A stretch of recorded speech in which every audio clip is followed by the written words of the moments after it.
I'd like to start with a poem from Suzuki Roshi that I really like. He wrote, "Today is today. Today is not yesterday. Today is not tomorrow. Today is today." And what we're practicing in this sort of mindfulness meditation is learning to sit in today, because the mind, the part of it that we're the most aware of, tends to wander around in time and space. It's like a TARDIS, if you're a Doctor Who fan. But the body is always present, which is why I always start these meditations with some body centering.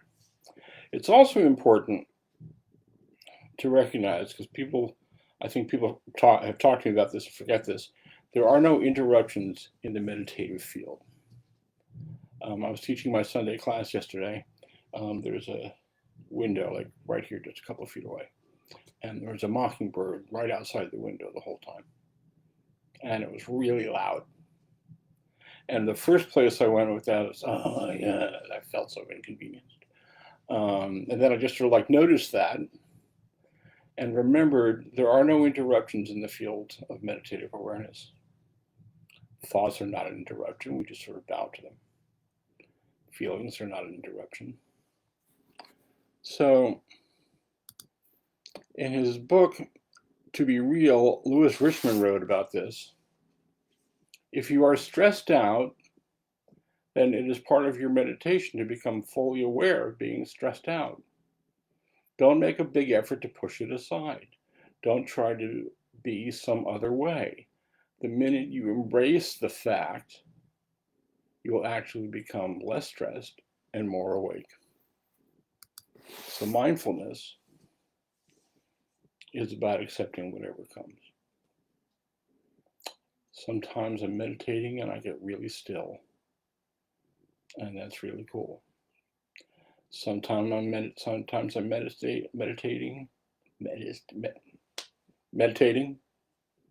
when I'm learning to be able to say meditating. And it's like romper room on steroids between my ears with the greatest hits of the 70s, because I used to work in rock and roll radio in the 70s. I try not to get attached. So I'm inviting you to bring that to your practice. There are no interruptions. Nothing is outside the field of meditation. So why don't we start with assuming a meditation posture. That would be upright, but not like rigid, so that you can be relaxed, but not slouching, and paying attention. Some people like to rock back and forth a little bit until they find a center, or forward and back. And gently close your eyes, or lower your gaze, whichever works for you. If you meditate with your eyes open, it's like looking down the bridge of your nose.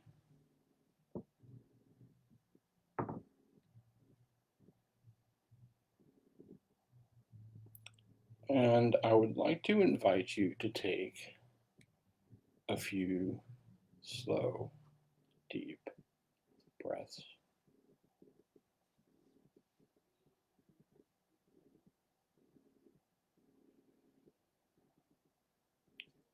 Just breathe in about 3/4.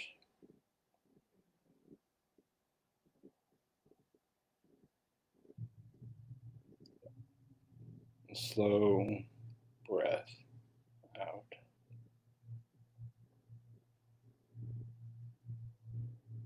And as you breathe out, just relax your shoulders to whatever degree you can. Slow, deep breath in.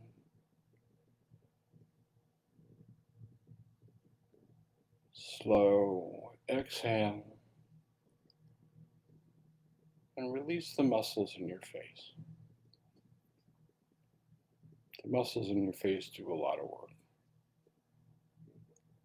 You can relax the muscles around your eyes. You might want to let your mouth drop open a little bit and then close it so your lips are just barely touching. And release those muscles in the jaw.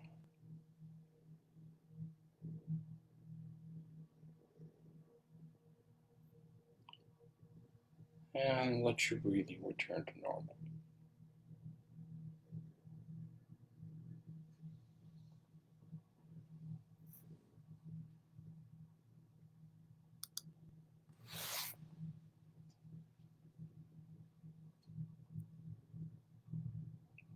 Now I'd like to invite you to be aware of the touch points. Be aware of the feeling of your feet on the floor, or whatever's touching the floor. Be aware of the feeling of your seat in the cushion.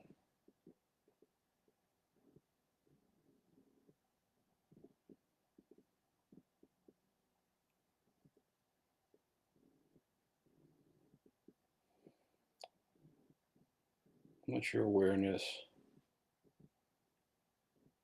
come to being aware of the feeling of your hands in your lap.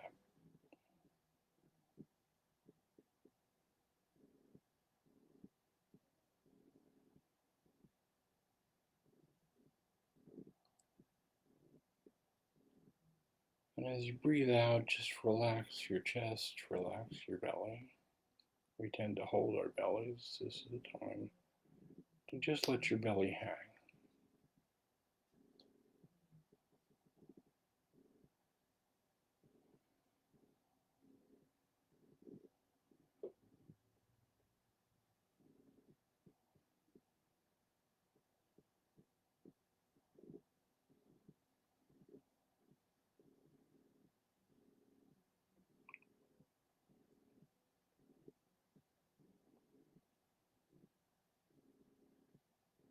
And as you're aware of your body, you're coming into your body. Let your awareness come to your breathing. And rest your focus on the breath.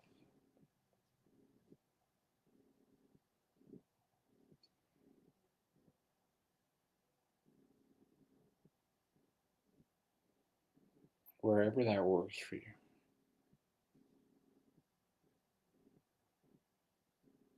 For some people, it's easiest to focus on the air moving in and out of the nose.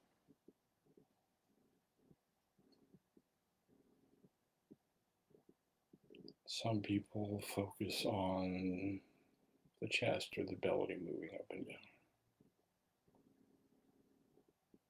Whatever works.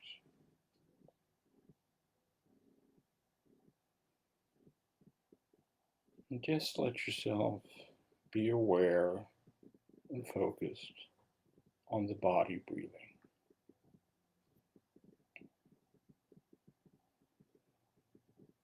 The sensations of air as you're receiving the in-breath.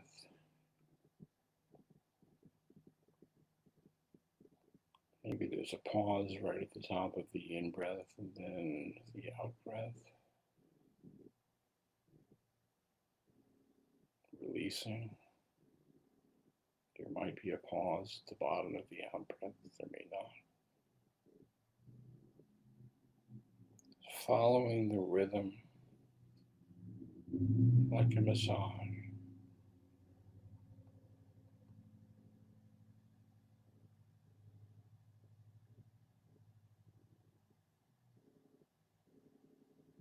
The body breathing.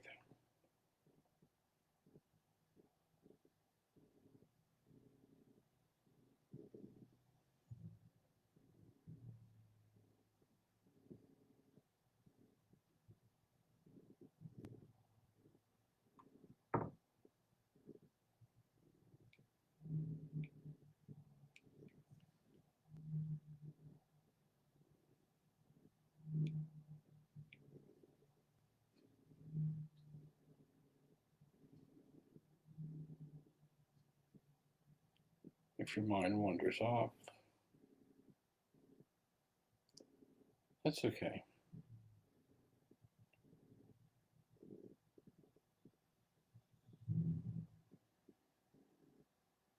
Just start over, come back. It's the function of the mind to wander. It just does that. That's okay. Just notice that you're thinking without getting involved in the content or the narrative, just the phenomenon of thinking.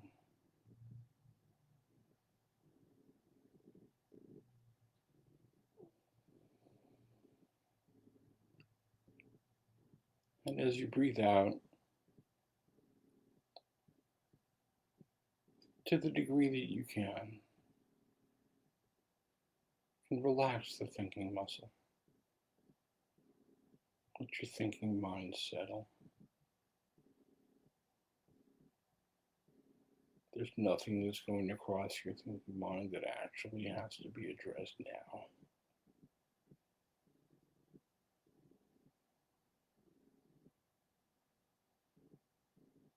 Just let your thoughts settle and bring your attention back to your breathing.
Thoughts come and go.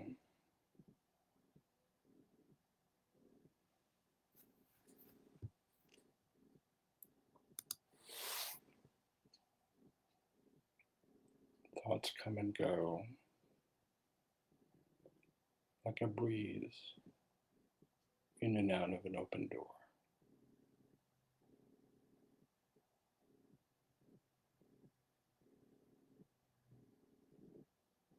And you just bring your attention back to your breathing,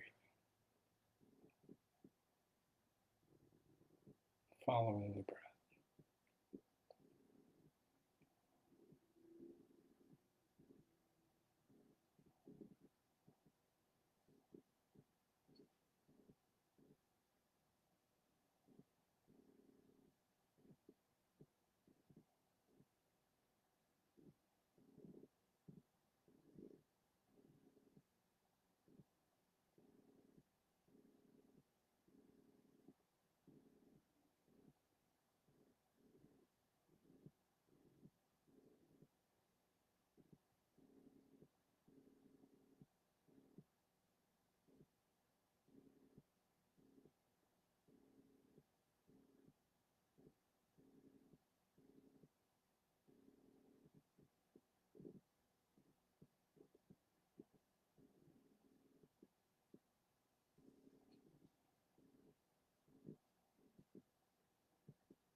If your mind has wandered off,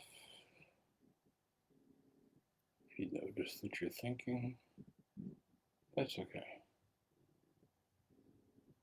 Just come back.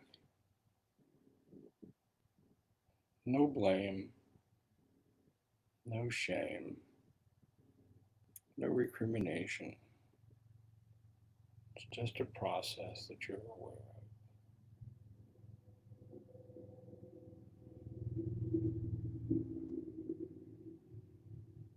This is a gentleness practice. You cannot do it wrong. The doing it is the doing it.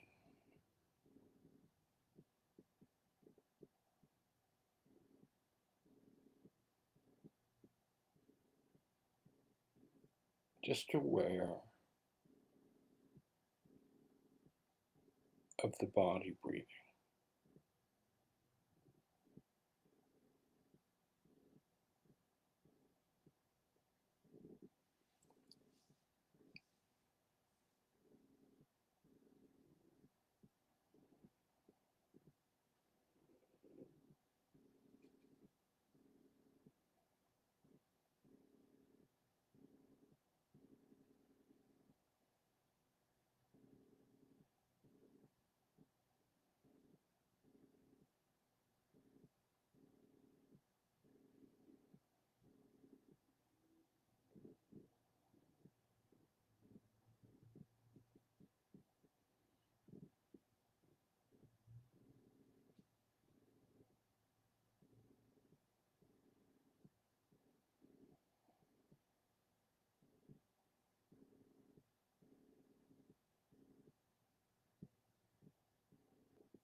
And as we come towards the end of this sitting,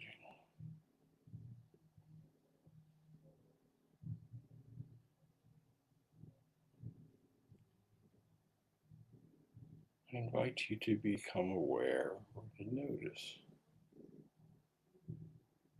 whatever calm, whatever focus, whatever center, if any,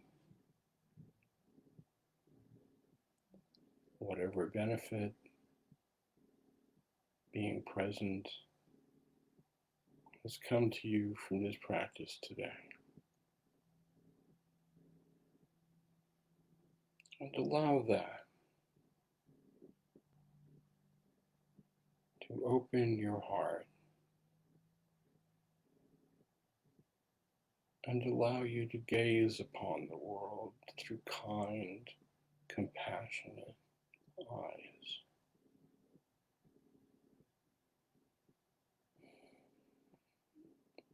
Whatever benefit has come to you from this sitting, may it be that it permeates to all of the interactions you have with the people in your immediate circle, with the people in your household, radiating out into your community, into all of your interactions.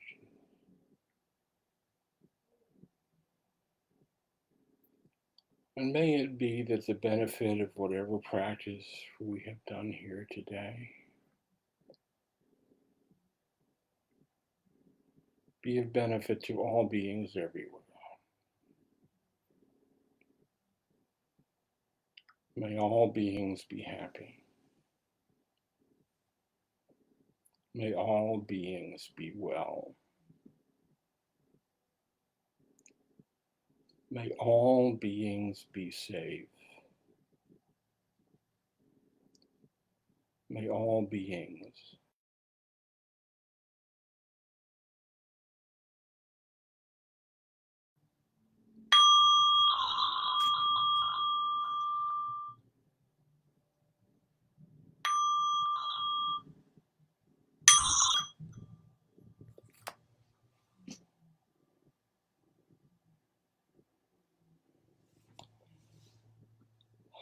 Thank you for your practice. I'd like to talk a little bit about mindfulness practice, and then we're going to talk about self-compassion. I sit with Gil Fonsdale at the Insight Meditation Center. He streams every morning. And not that long ago, he talked about what he referred to as the manual labor of mindfulness meditation. And I really like that. And what he was referring to is the mind wanders off, we come back. The mind wanders off, we come back. We do it again and again and again. And we just keep on doing it. Some people at the beginning of meditation practice think that we get to some point where we don't have to do that anymore.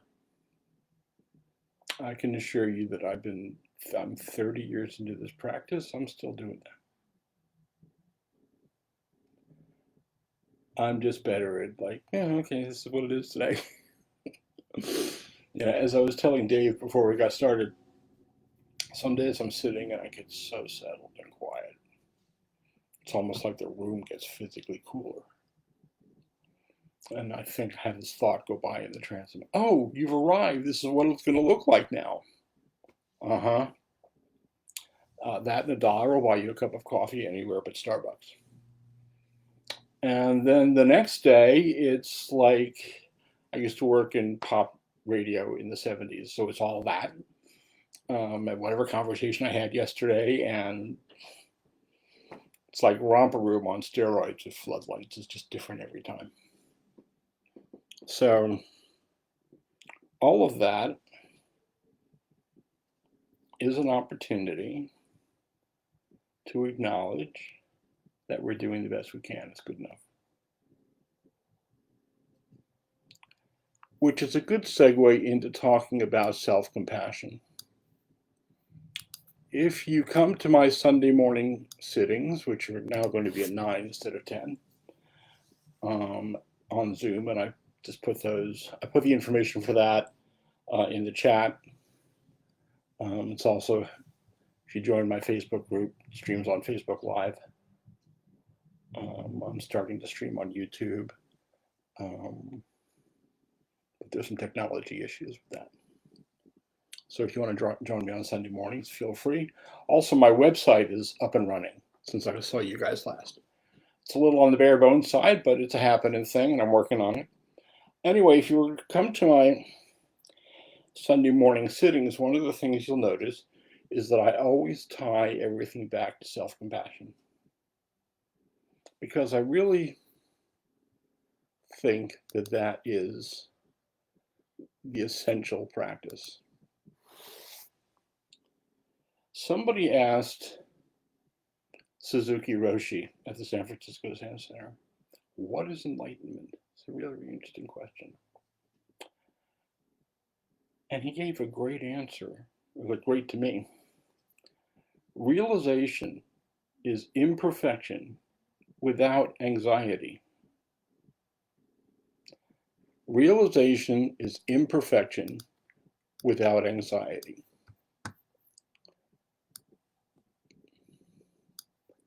When I was a therapist, every now and then a client would say, I want to be perfect. And I would say, well, what if we are now and this is it? Lenny Bruce, the great comedian, used to say, these are the jokes. They don't get funnier. This is the show. It's not a rehearsal. So this lack of acceptance, this lack of compassion with ourselves, it's the common cold of psychotherapy. I retired as a therapist in December. This is what I do now. And it's like this. Stephen Levine, the meditation teacher who really worked very much in the hospice movement, talks about it like this. You're sitting in a restaurant and you hear this conversation at the table behind you.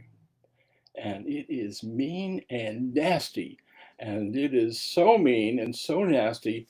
You're thinking, oh my God, these people are horrible. They're being terrible to each other. I should call the police. And you turn around and look at them, and it's your mind talking to you.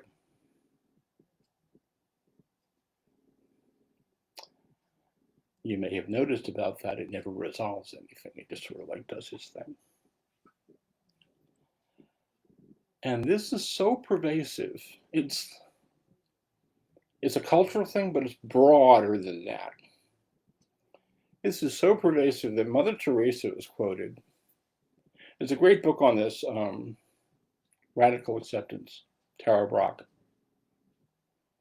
who starts with the premise that self-acceptance is a radical idea in this culture, hence the title of the book. And she quotes Mother Teresa, who ministered in the worst slums in the world in Calcutta, India. And I've walked the slums of India. You've never seen it, you've never seen anything like it. And she came away from that experience saying the biggest disease today is not leprosy or tuberculosis, but rather a pervasive feeling of not belonging. It's a pervasive feeling that we are not okay. This pervasive pressure that we feel to do better and be better. And I'll give you an example.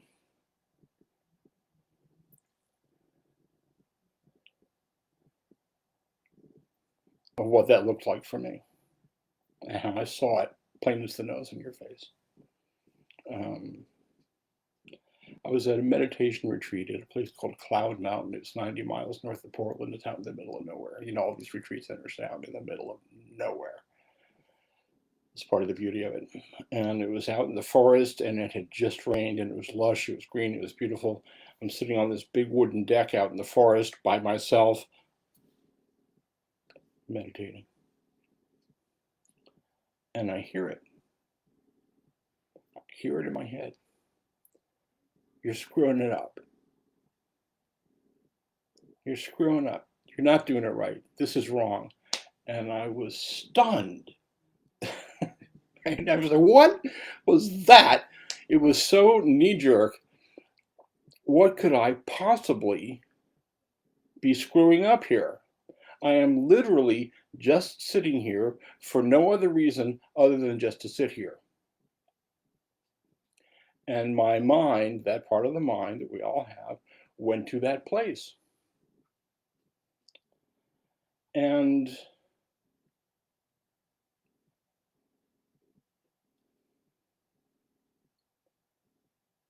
it got me to think about the moment that Buddha was enlightened. Buddha was sitting in front of the Bodhi tree in what is now Bodh Gaya, India, roughly 2,600 years ago. And in the last 3 days, he was in this pitched fight with Mara, the god of illusion, who was trying to stop the awakening. Because the god of illusion does not want an awakened being, a fully awakened being, walking in the earth. And after 3 days, and Mara had thrown everything at Buddha, and Buddha had not moved. Finally, he had one last weapon in his quiver, self-doubt. And he yelled at Buddha, "What makes you think you can be someone who awakens?" And Buddha, I have a statue of this. If you look at, you often see pictures of Buddha with his hand touching the ground. In that moment, Buddha reached down with his hand and touched the ground as if to say, "Just because I'm here." He was awakened right in that moment. And he looked right at Mara and saw him, all that stuff cleared away. He saw Mara sitting in front of him, and he said, "I see you, Mara. Let's have tea." Mara is our shadow self. It's that part of us that's always telling us we're not okay. And he looked right at that with gentleness. And what I get from that story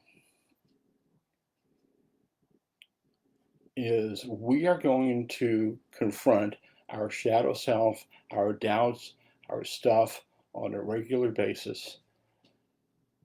And Buddha met it with gentleness. He invited it to tea. And throughout the rest of his teaching days, he would occasionally see Mara skulking around at like the edge of the crowd or in the woods. And the other monks and disciples would get all freaked out about it. The Buddha was like totally cool with it. And he would just look at Mara, and he did the same thing every time. He said, "I see you, Mara. Let's have tea." So he was teaching us in those moments to meet our darkness with gentleness and self-compassion. And the truth about that is, or among the truths about that is, if all of this being hard on ourselves and being ungentle and beating ourselves up and pushing us harder was going to make our lives better, it would have done so by now. Okay, so we can put that aside because we've been doing it for too many years and it hasn't really led to anything good. And what I'm suggesting is a different paradigm. What I'm suggesting is that the path to awakening is through self-acceptance. And the path to awakening, the path to self-acceptance, is through self-compassion. Because we're going to put our foot in it from time to time. And instead of meeting them with, "Oh my God," how about, "It's okay, Ken, it's okay, you do the best you can. It's okay." Put your hand on your cheek, say, "It's okay. You're doing the best you can." Like you would to a child. I remember when my parents, when I was knee-high to a grasshopper, my parents are trying to teach me to pour milk from a bottle. It didn't go so well. I remember, this is actually a very vivid memory. I must have been probably like around 3, right? It's like milk everywhere. And my mother was like, "Oh, okay." I've also worked in the child abuse systems where children were like emotionally abused over that sort of thing. But what I learned from that is, okay, I'm going to screw up. Now, I've been in the dance with this all my life, and I'm still in the dance with it. But the path to awakening is through self-acceptance, and the path to self-acceptance is through self-compassion. And I'm going to suggest the self-compassion as an alternative to self-esteem. Self-esteem is overrated. I was a psychotherapist for 25 years, and I can tell you self-esteem is overrated. The problem is with self-esteem is that it implies a certain kind of pressure to feel a certain way about ourselves. We have to feel good. And if we don't feel a certain way, about ourselves and our actions and where we are and what our world looks like, that kind of feeds into like depression and anxiety and kind of not enoughness, which leads to like codependency and all kinds of other cool stuff while we're trying to prove to the world that we're okay when we already are, and we don't have to prove it. Self-esteem makes us feel like we have to do more and be more. It makes it harder to appreciate ourselves for the traumas that we've survived, for just showing up when we're depressed or anxious or feeling like we're wading through molasses up to our knees. And during those times when we fall short, as we all do, that is the call to self-compassion. Right there. Which may be why it keeps getting delivered to us all the time. I think I talked to you guys last time I was here about the 2 arrows. I can't remember it. That was a really long time ago. I have a memory like a sieve. I remember what I had for breakfast this morning because I have the same thing for breakfast every morning. So if I covered this before, I'm not perfect, and I'm going to be compassionate about that. There's 2 arrows. The first arrow is the wound, whatever wound. I've lost a relationship. I broke my leg. I got a D on a paper. Whatever. I got fired from my job. Whatever it is. The wound. There's the grief. There's the pain that goes along with that. That just sort of shows up. The second arrow is self-inflicted. The second arrow is the negative narrative that we attach to whatever our difficult experience is. There's some drama going on in my family around me. My brother is a drug addict and he's not in recovery. And there's stuff that goes along with that. And it's really easy to like adopt the second arrow because I grew up in one of those families. But part of mindfulness is to notice when we are doing that and to notice that it is optional and we can change that narrative anytime. And in that way, self-compassion becomes a kind of a emotional safety net. It's the gentle place to land when the world feels difficult. Because the truth is, you're doing the best you can, it's good enough. Anybody here familiar with the 4 agreements, Don Miguel Ruiz? The 4th agreement.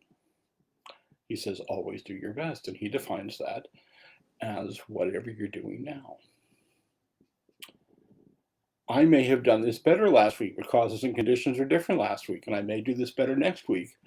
But causes and conditions are different, will be different next week. And when I was a therapist working every day, there were some days I was really on top of it. And there were some days where it just went right past me. That's the way it goes, man. Being a shrink is the perfect job to have to learn this lesson over and over again.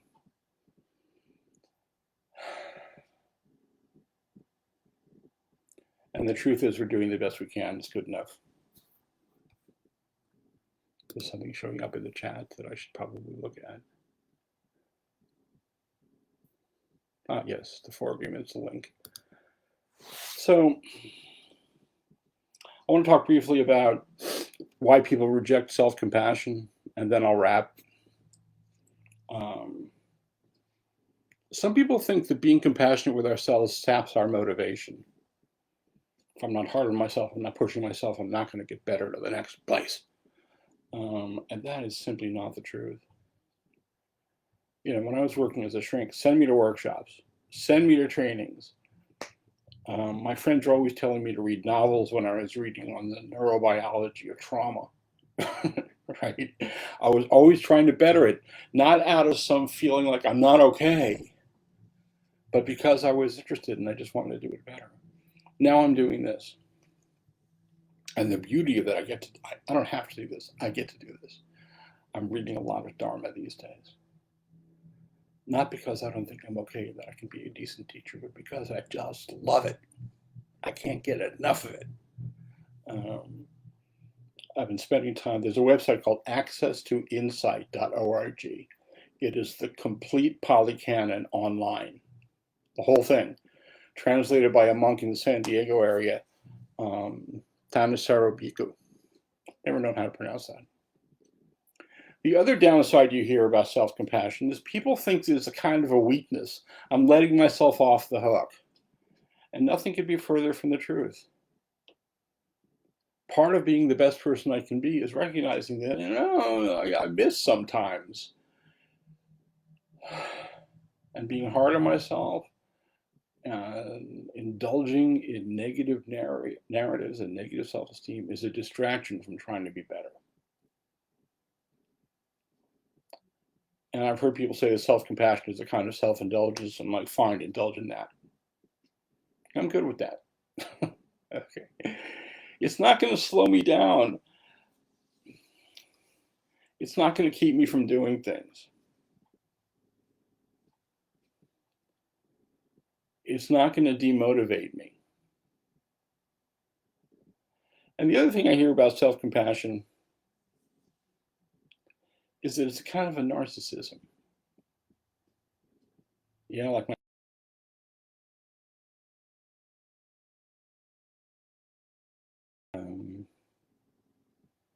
and it's exactly the opposite of that. It's actually a kind of humility in recognizing that I'm doing the best I can. That line from Billy Jack, sometimes the magic works, sometimes it doesn't. It's all good. It's all good. So it's been argued, and I agree with this, if there are things we want to change in our lives, we can only begin that when we accept ourselves as we are, not by beating ourselves up for not being different. I think this is the essence of the sixth step of Alcoholics Anonymous, which says, became entirely ready to have the great whatever, remove the defects of character. And to me, entirely ready means, okay, I am this. I can do arrogant and condescending really, really well. Hit me up later, I'll lower your self-esteem. I'm good at it. It's probably from my journalism days. But I can decide that I don't want to be that guy anymore. And I can only decide that if I look right at it first and say, I see you, Mara. Let's have tea. We must look directly at what is difficult, at what Jung referred to as our shadow self, and just be gentle.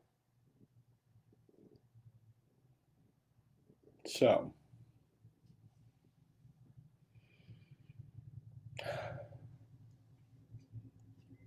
I'd like to give you a little homework assignment. You get out a piece of paper and you draw a line down the middle, and you think of a really difficult situation that could arise.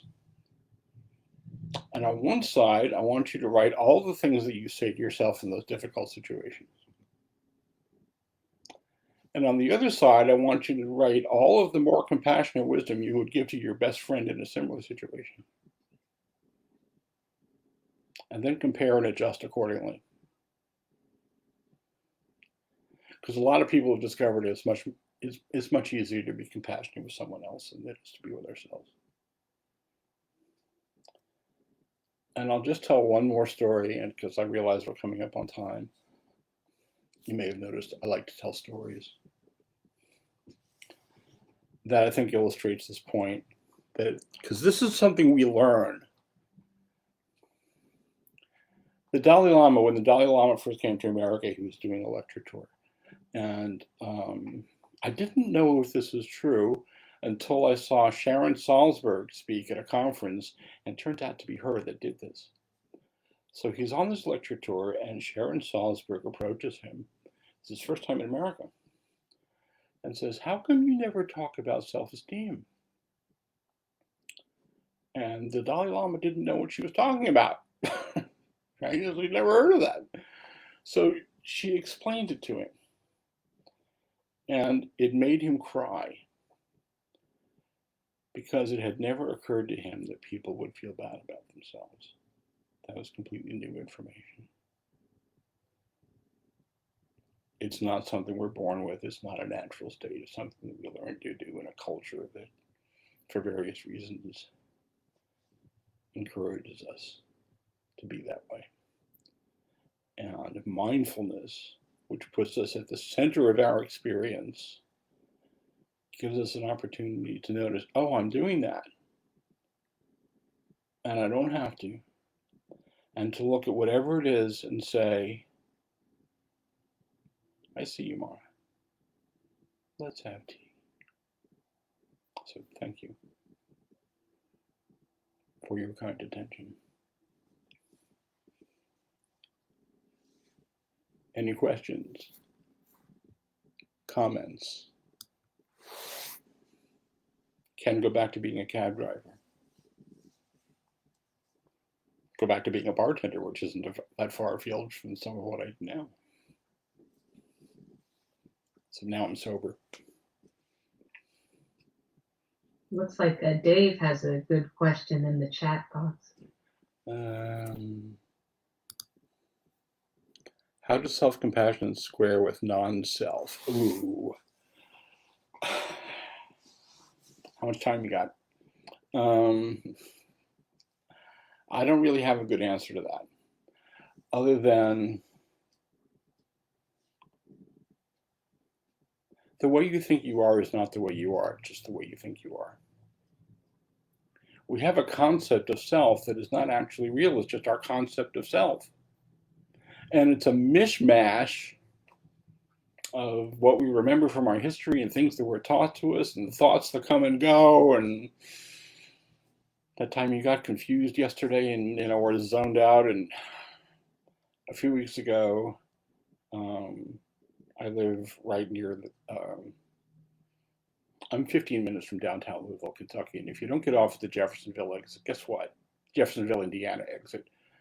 Guess what? You're going to be in Louisville. And guess what? I was zoned out, right? And drove, okay, it's time to get off at 3rd Street and turn around, come back. There's a concept of self that tells me that I screwed up. I do that kind of shit all the time. That's a concept of self. This difficult thing that's going on in my family, there's a concept of self that says that I have something to do with that. That's another concept of self. Self, as I think that you're referring to it in this question, is more of a construct than anything else, but it is not the thing in itself. And if you look right at it, the way you think you are is not the way you are, just the way you think you are. So we can look at that and notice that, oh, I have this thing that I've made up, this persona. There's 2 personas. There's the one that I'm not going to get into the whole thing about the 4 windows of the self. But if you look up the Johari window, you'll see what I'm talking about.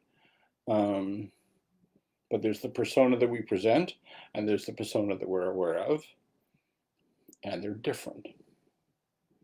And sometimes when we have trouble reconciling that, we can go into some negative mind state. I'm not okay, I'm not enough, I'm a fake, I'm a phony, I'm a whatever.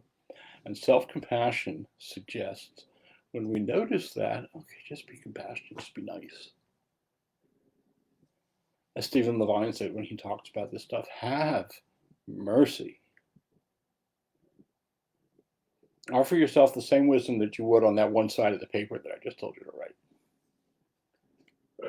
Did I answer your question?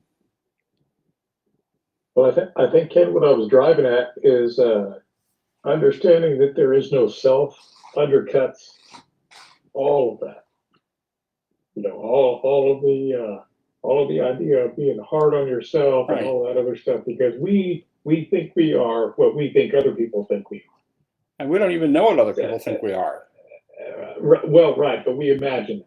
Right. So we imagine what we are, and it's all a balance that we put on ourselves, because, I mean, neurologically, our mind wants to have a closed loop so it can set stuff aside. Right, that part of our mind does. So we finish up the story, right? So we have an idea of what we are. And I think that when we drill down, and this is what I'm getting from understanding, there's no such thing as I, there's no such thing as self.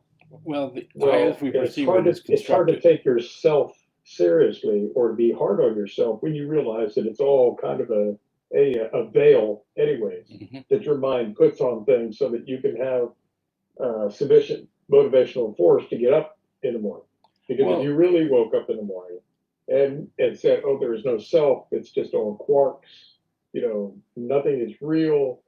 We wouldn't get up and eat and go make the donuts. Right. So there is a Ken that walks around in the world and buys groceries and interacts with people and has coffee with my friends and does this. Okay. But I have no idea what that looks like out in the world. I have an idea what it looks like to me, and maybe those things line up, maybe they don't. But we tend to create a narrative around that, which comes back to the way you think you are is not the way you are. It's just a narrative. And it's also worth noting, Benito Assagioli, isn't that a great name? Just kind of like rolls off your tongue. He would be as famous as Jung and Freud and those guys, except that his collected writings fill one book about that thick, which luckily they made me read in grad school. And his diagram of the mind, you've got this big circle, right? There's two lines through the middle of it. This is the upper consciousness, this is the lower consciousness. We're not really aware of these, but they affect us. In the middle, there's like between the two lines is the middle consciousness. That's where we live, right? And as we become more awake, in the middle consciousness actually expands. In the middle, the middle consciousness is this thin line. It's so thin a line that it'd be like a sliver of paper, like in a vast room. That's the narrative that we're talking about. That's the narrating part of the mind. And it would have you believe that it's all of who you are simply by being the loud part. It's the part we hear, it's the part that we're most aware of, right? I don't know if you've ever had squeaky brakes or a hole in the muffler of your car. That's the loud part, but it's not the car. So in the end, let's look at all of that, because it's a mess. Okay, it's not even as linear as a line like that. It's just a mess. If you really pay attention to this, you can't stay on any one topic for more than a second or two. It flits around. People call it the monkey mind because monkeys can't sit still. It's never in the present moment, and it defaults negative. There's actual neurobiology behind that. So let's look at that and just be kind. Let's just be compassionate with the guy in the mirror. With a guy like Dave who shaves as often as I do. This didn't fall out, it fell down.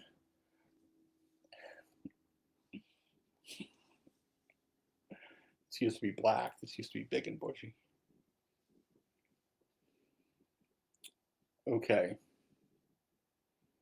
Anything else?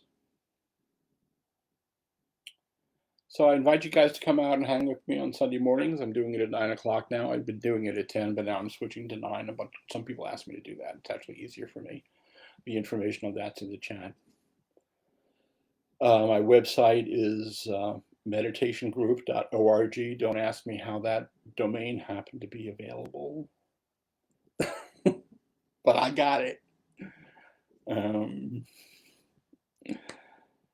A little piece of history. I've been a nerd for a very long time, and I was a journalist at the beginning of all this, and I wrote the white paper on what is the web and what is the World Wide Web and why will it be important. So here we are, however many years later, and I was able to nail meditationgroup.org. Everything comes around. So really fun hanging out with y'all. Yeah, that's awesome. You got that. meditationgroup.org. So easy to remember too. Yeah, I mean, who'd have thunk it? I mean, because I went out to look for it. It's like, you know, someone's going to want $1,000 for it, which I'm not going to be able to pay them after if it goes something else. And boom, there it was. Awesome.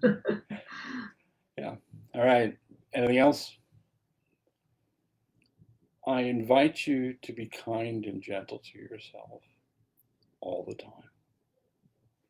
Thank you for your time and attention.